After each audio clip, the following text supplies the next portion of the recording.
Welcome to Living Hope. With today's teaching, here's the Reverend Richard Brunton. Hello and welcome to the Living Hope program today. And today is a particularly special program because I want to concentrate on a subject which is very relevant and a subject which I know will touch the hearts of all who listen. One of the things that the scriptures tell us is that precious in the sight of the Lord is the death of his faithful servants. And you can find that in Psalm 116, and it's in verse 16 too, it's 15. So Psalm 116 and verse 15. And we have here simply the verse, precious in the sight of the Lord is the death of his saints. Now, it's a very touching verse because we know that every day people pass away. That's not unusual, that's part of life.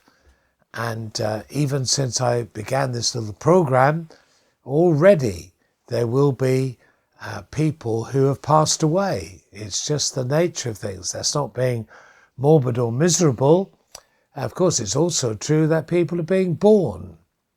But what is so special about this verse is the clear indication that everyone who passes from this life to the next, who loves and honours Jesus, they are precious to him.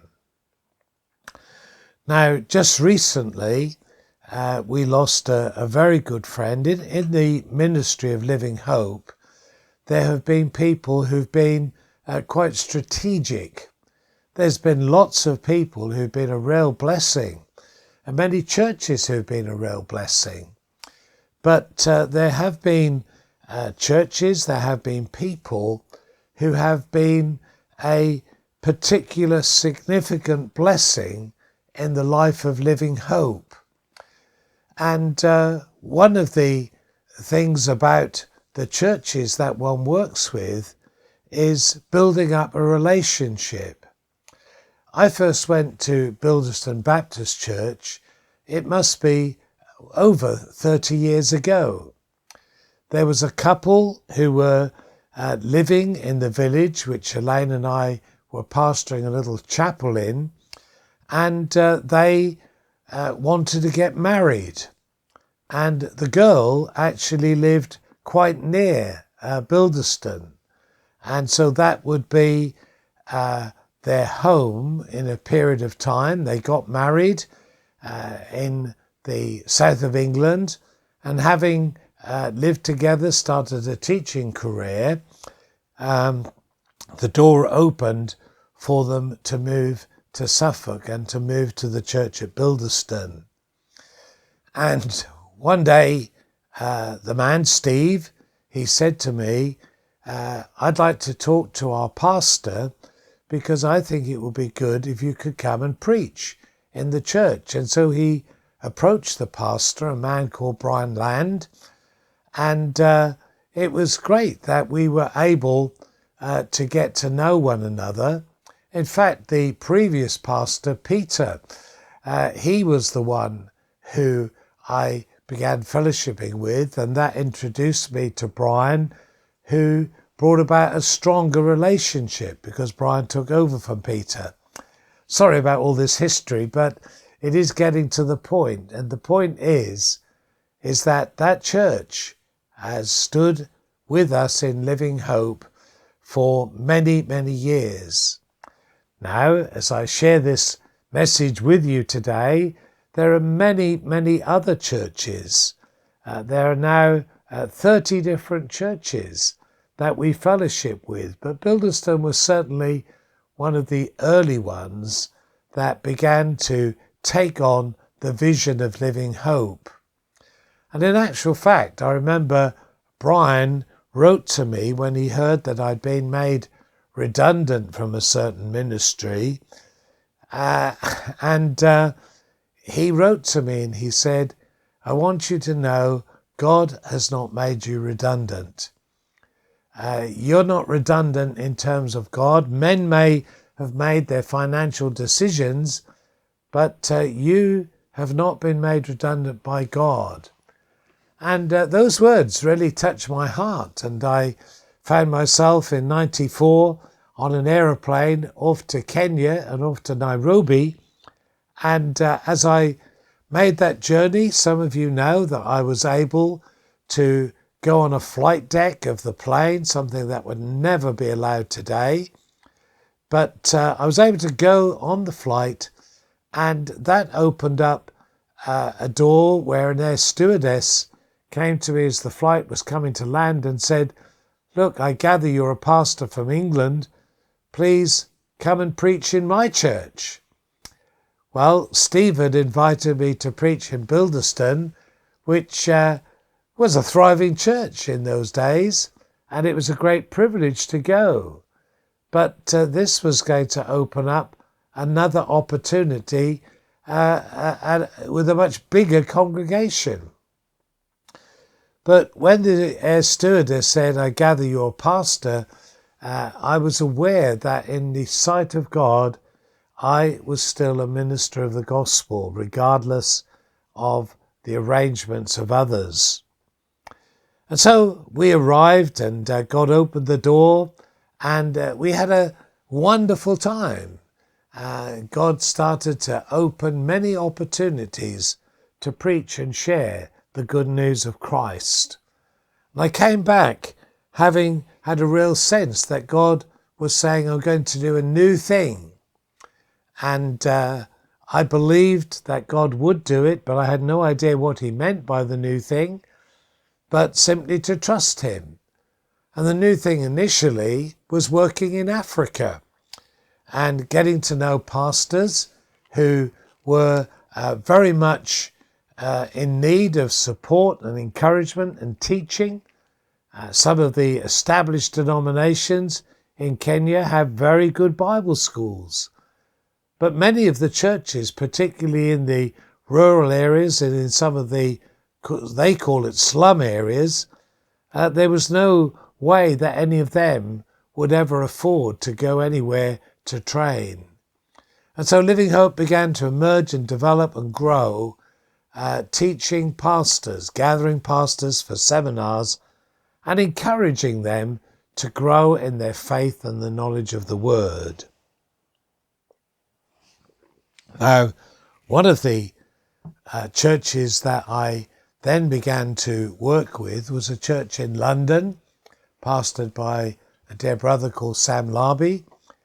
And that church, again, they began to support Living Hope. And one of the things I very much enjoyed was attending, when I could, their prayer meeting. Now, London was some distance from where Elaine and I live on the south coast, but it was really good to be able to share in their prayer time. One of the things I found particularly gripping about their prayer times was the way in which we were able to just tenaciously pray through something to some sort of a conclusion. It wasn't just God bless this and then move on to the next subject. It was much more detailed than that, like a dog chewing a bone. And in one of these meetings, Reverend Sam began to bring words of prophecy over people, and people came, and he was waiting on God, and God gave him something for them. And as I was there, he summoned me to come forward for prayer. And I was getting used to this. I wasn't very used to it, but it was not a totally foreign thing to be in a situation of someone wanting to pray over you. And anyway, as he prayed over me, I remember that he said, God is going to bless Living Hope with some resources, and you can look forward to that. And he said, and God is going to open the door to Eastern Europe. Well, within a few days, a fairly sizable sum of money was given to Living Hope. An unusual size. It's not that we receive these sort of gifts every day, every week. And I began to think, well, if God had done that, then maybe indeed God was going to say something about Eastern Europe. But I thought, I don't know, how's that going to happen? But I've learnt that if God says something, you can just relax. You don't have to make it happen. God will make it happen. Within a week or two of that meeting, I actually came to Brunton Baptist Church. It was on my itinerary of churches to preach at. And so I turned up and preached, had a good time. And at the end of the meeting, a little lady came forward and she gave me an envelope. And I had no idea what was in it, but Chris Fox gave me the envelope, and she said, "This is just something for you to read and to think about." Well, when I got home, I opened the envelope and found it was all about EPIC, European Partners in Christ. And this was her ministry. And as I say, we're talking about sort of 29, 30 years ago nearly. And it was just so special because when I opened that envelope, I knew a few European missions. In fact, there was one relatively near to where we live on the south coast. But somehow, I just needed to have that sense this was God. And as I read Chris's literature, I just felt in my spirit, this is the door. This is how God's going to introduce me to things in Eastern Europe. And so Chris and I began to fellowship and to talk, and she began to think about places where I could use my Bible teaching gift. And so a number of places went through her mind, and the door opened indeed. And even to this day, when I had some very special friends that Chris introduced me to, there were a number, but some friends opened the door to other friends, and it just grew and grew. And so one will always be grateful for the link with Sam's Church in London, with the Brunton Baptist Church in Suffolk, and very much Chris. Well, I don't know if I said this earlier, but Chris passed away just a little while ago. And so as I'm making this message, it will be available for all the churches I work with. But of course, it's interesting that I still have that link with Brunton. And here's the verse that I mentioned at the beginning.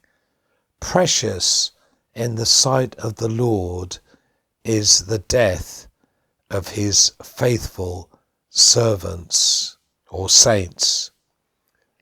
I think that every life is precious to God. Every contribution means much to him. The preciousness of a person is measured in terms of their life, in terms of their faithfulness to God, in terms of their obedience to his call. And we can all think of people who've faithfully achieved that over the years of their lives. And certainly Chris achieved that, and certainly she is precious to God. If something is precious, you look after it.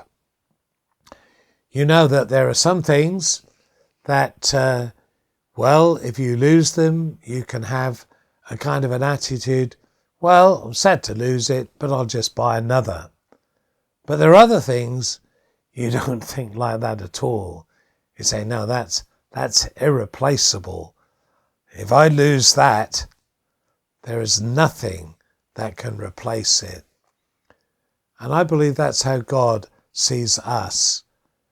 And when the time comes for us to leave this life, God says, you are precious.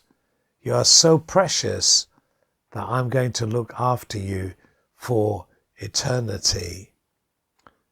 Precious in the sight of the Lord is the death of his faithful saints.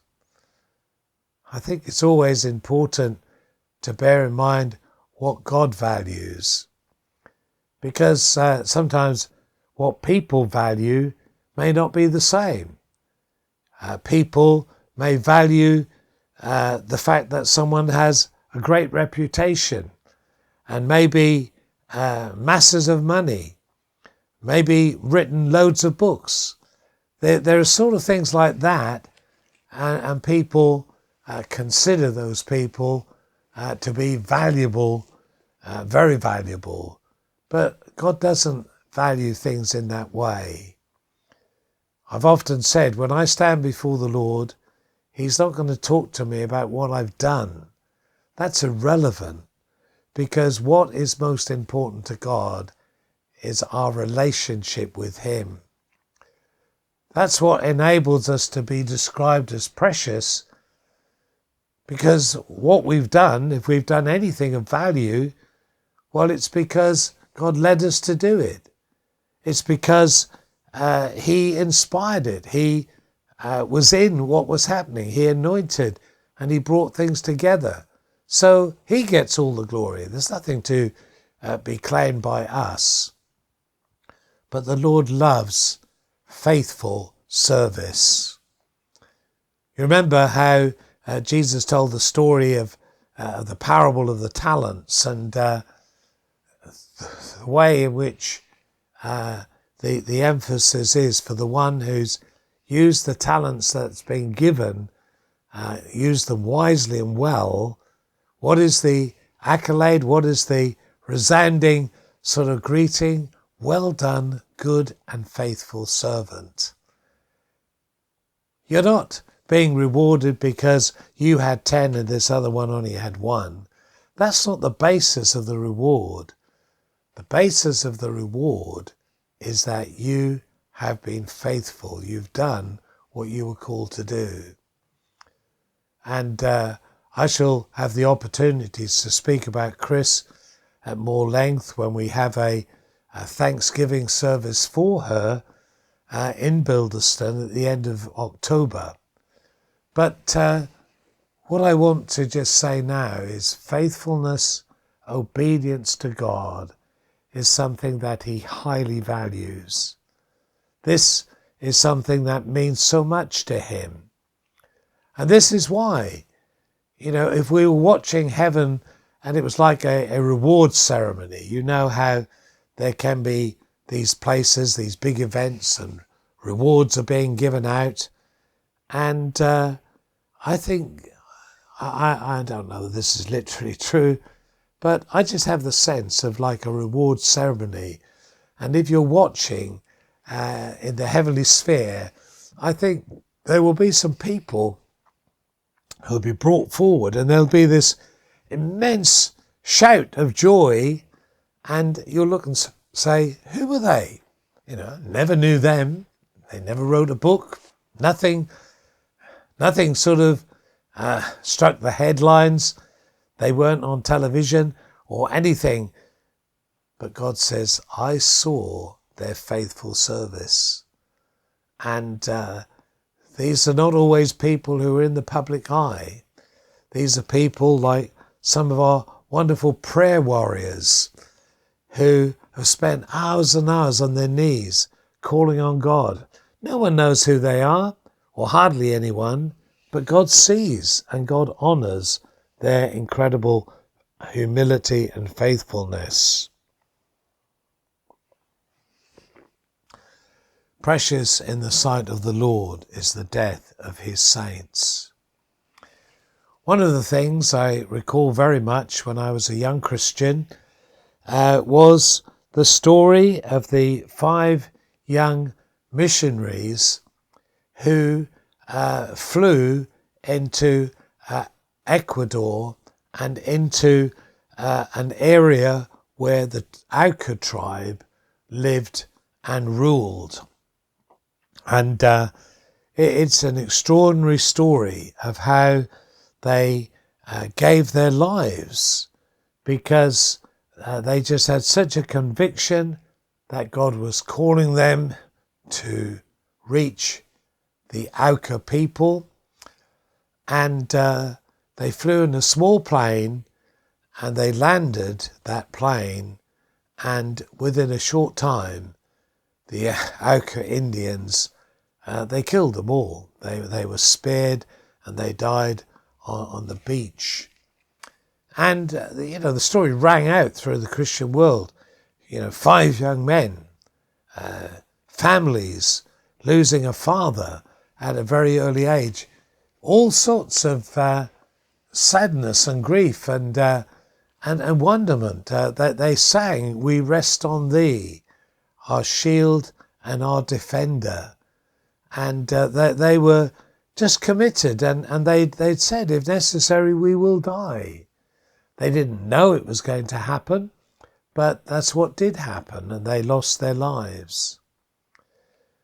Well, that story lived with me all my Christian life, still lives with me today.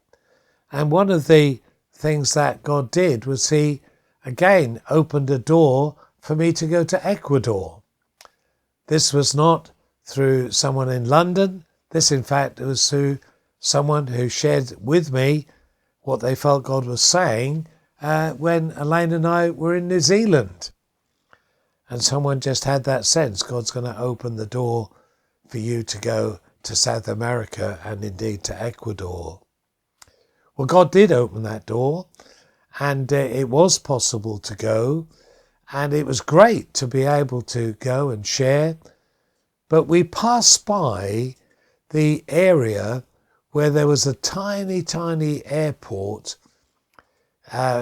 which was the very one that those 5 young men flew from into the jungle where they were killed. And one of the things that really struck me, I just felt God speak to me and say, yes, precious in the sight of the Lord is the death of his saints. But then there was something else, and I just felt God say, and their death is precious to me still. Now, I can't remember exactly what year I went to Ecuador. It was, I think, in the late 1990s. So a very long time after their death in 1956. But what again was striking me was that the way that someone is precious to God is not just for a little while, for eternity we will remain precious to God. Why can we be precious to God? Why can we be valued? Why is it that the angels rejoice over one sinner who repents? Where's that all come from? What's that all about? Well, what it's all about is that Jesus Christ, God's precious Son, left heaven to come to earth. And he went to the cross, and he died in shame. And he was, we know, vilified. The hatred, the anger, the swearing, the cursing, and the beating and the whipping, and nailing him to a cross. But Peter says, the blood that was shed is precious blood. We've been redeemed through the sacrifice of the most precious one who's ever lived, Jesus Christ, alive today. He truly is very, very precious.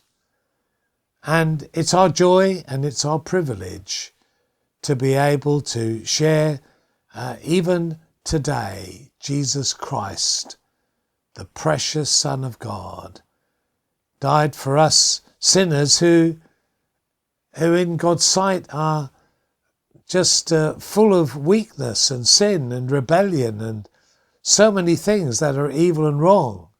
Yes, compared to a holy God, we're all vile sinners. But what we appreciate is that Jesus loved us and gave himself for us. And he loved us so much that he died to save us from our sin. Yes, precious in the sight of the Lord is the death of his saints.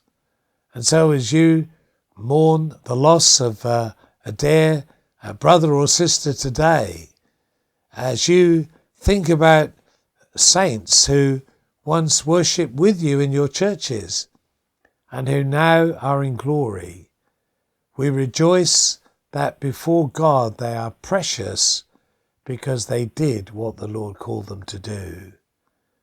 And we have been made precious by the fact that Jesus valued us so highly, he was prepared to sacrifice so much that we might come to know the living God. May God bless you and encourage you as you think through this word. Thank you for watching. God bless you all.